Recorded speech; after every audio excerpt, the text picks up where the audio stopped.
Today we're talking annotating. This video is actually a special request from one of my followers on Instagram. She asked me how I annotate my books, and I've honestly always wanted to do this video, but I keep forgetting. So today I'm going to show you what I use, how I annotate different genres, and how you can start annotating your books. We're going to start by how I actually got into annotating my books. I used to be really scared to write in my books, and I wanted them to stay in pristine condition. I used to be on Pinterest a lot, and I saw these aesthetic quote pictures, and I was like, I want to do that. But I was still scared. So I think at first I used to use a pencil, but I hate pencils. I don't know why I hate writing in a pencil and then the smudge that comes afterwards. I just don't like that. So I wanted to use pens, but what if I damaged my book? You will damage some books.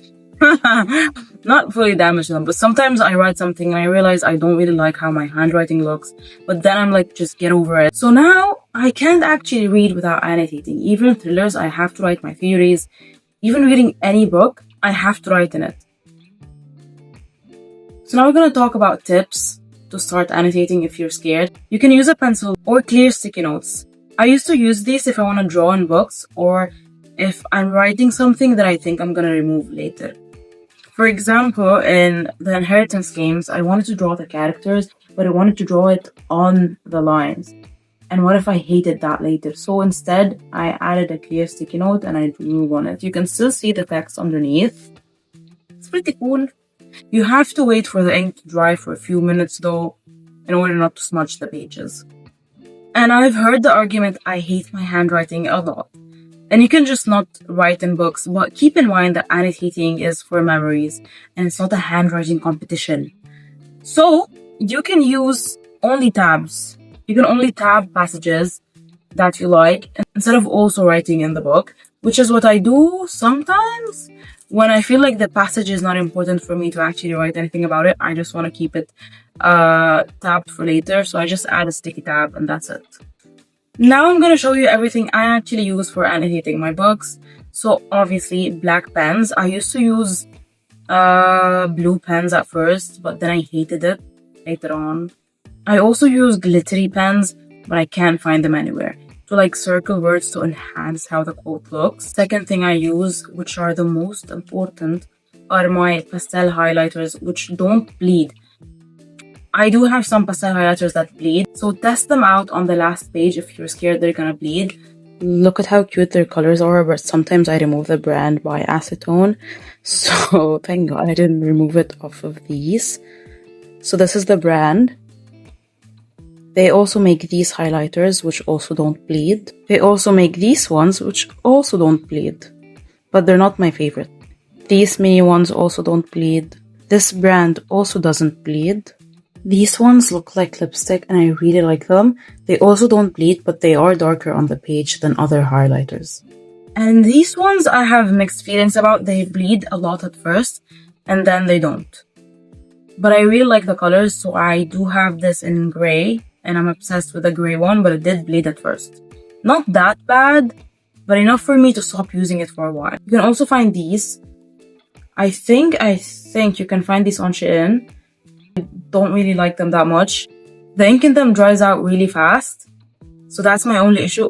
Also, the colors don't really match the color of the cover. I got like a green pastel color and then when I used it, it was neon yellow. So, not the best. The main characters are the tabs, and I use these ones. You can find a bunch of them anywhere on Amazon, on Shein, and I've been recently using the black ones a lot because of fantasy books. In real life, I've only found the neon colors, which I hate, but I unfortunately had to use. So I'm going to show you an example. They don't look that bad with this book, but I think I removed them from other books. This is my copy of The Invisible Life of Addie LaRue, and as you can see, the tabs are very neon, and they don't really match, but I had to use them. And they don't look that bad. Right? Would I have used other colors? Obviously. But look at these ones. Look at how perfectly they match the cover and they're not neon. But for dark academia books, I've been loving these tabs. And they don't have a wide range of colors. I think not yet. but they look amazing. I'm gonna show you examples. I use them in Blood Over Bright Haven, and look at how perfect they look. So I put them like halfway through. I didn't want the full circle peeking out because it felt like too much with the cover. Also, there are circles on the cover, so it just matches. And in the Atlas Complex, I only use the blue ones. Now I'm going to talk about the color coding. How I color code my tabs, other than just them matching the cover. My old tabbing system used to be emotions. So happiness, anger, sadness, also shock, and love. But then I thought about it and I'm like, why do I want to go back to the sad and angry moments in books, especially romance books? Because I have to like read them later or post about them. So why do I want to go back to the sad, angry moments? I decided to remove that later on. Just quotes, random, sad, disappointed, angry, shocked, happy, and love. But now, in fantasy books, I annotate descriptions of characters, world building, shocking moments and twists in case I forgot something important in the book, random quotes, romantic quotes, and what else? And it depends on the book. For example, sometimes outfit descriptions or character descriptions, because I want to draw them later on, or there are just so many characters that I want to remember. In romance books, I only annotate romantic quotes, random quotes, and happy or funny moments. I love funny scenes. I love going back to them. So that's why I annotate them in books, and they're really important. And I don't know what else, but I don't really care about anything other than that in romance books. Now, sometimes I only use one color throughout the whole book. For example, in Love Rearranged, I only use the blue color, and it works. So the second book, which is pink, was all pink. The first book is all purple. These scenes are funny and romantic scenes, and I felt like there was no need for me to use two colors, especially since the whole book is just blue. And I didn't want to use that many tabs. But in Marriage for One, I color-coded the romantic moments and the funny moments in different colors. So I think the funny moments were in yellow and the romantic moments were in blue. But this book, which I read years ago, look at how pretty the tabs look. I annotated heavily. I also added family and friends because this book talked a lot about family and friends, and there were enough scenes for me to actually color code them differently if I want to go back to them. Like, look at this. But my older system is the easiest one to follow. Funny, sad, or mad, romance, shocked, and friendship.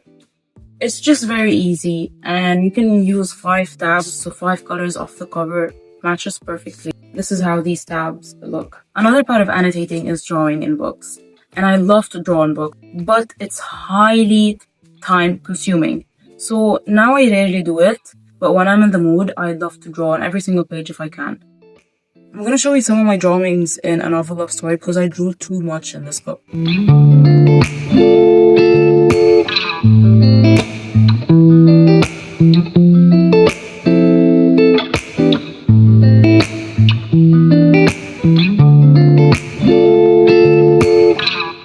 As for how I actually use my pens and highlighters, I underline a paragraph that I find really, really important and then highlight something in the paragraph that stands out even more than the rest.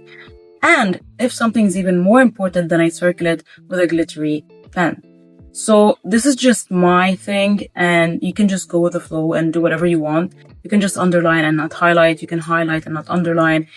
Sometimes I even highlight the whole thing and just underline or add 2 lines under something really important. It depends on the book and what I'm actually in the mood for and how much time I have. This is an example of how I use highlighters and a glittery pen to actually annotate. Something I do other than annotate is actually decorate the title page or the dedication page with stickers, tape, and just sometimes just drawing on it. Are all my annotations important though? No.